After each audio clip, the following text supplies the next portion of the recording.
అందరికీ నమస్తే. మునక్కాయల పులుసు చేసుకునే విధానం చూద్దాం. ఇప్పుడు మునక్కాయలు కట్ చేసి పెట్టుకోవాలి, చింతపండు కొంచెం తీసుకోవాలి, టమోటా ఎర్రగడ్డ కట్ చేసి పెట్టుకోవాలి.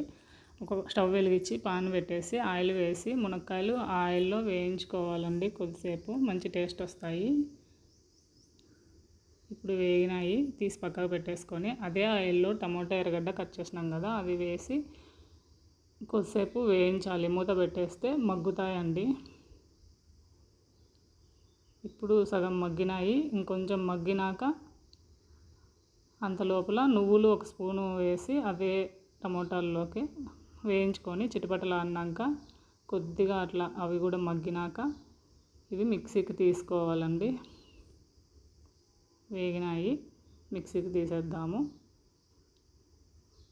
4-5 వెల్లుల్లి రెమ్మలు మిక్సీకి పడదాము. మిక్సీకి పట్టేసినానండి.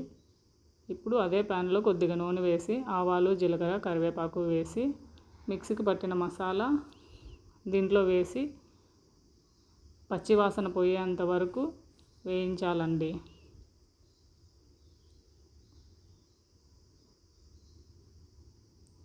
కొద్దిసేపు బాగా మగ్గినాక పసుపు, కారం, ధనియాల పొడి, ఉప్పు వేసి అంతా మంచిగా కలపాలి. కలిపిన తర్వాత మూత పెట్టేసి కొద్దిసేపు అట్లనే పచ్చివాసన పోయేంత వరకు పెట్టాలి. ఇప్పుడు మునక్కాయలు వేయించి పెట్టుకున్నాం కదా, అవి వేసి ఈ మసాలా మునక్కాయలకు పట్టేటట్లు అంతా నీట్గా కలిపేసి మరీ మూత పెట్టేసి కొద్దిసేపు ఉండాలండి. ఇప్పుడు మసాలా మునక్కాయలకు పట్టింది. చింతపండు ముందు తీసుకున్నాం కదా, అది గుజ్జు వేసేసి కొద్దిగా నీళ్లు మిక్సీ దులిపేసి ఆ నీళ్లు వేసేసుకొని మనకి ఎంత పులుసు కావాలో అంత పెట్టుకోవచ్చు. ఇంకా కొద్దిగా నీళ్ళు వేసి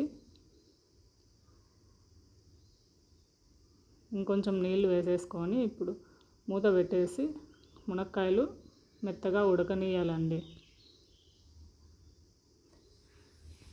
ఇప్పుడు సుమారుగా ఉడికినాయి.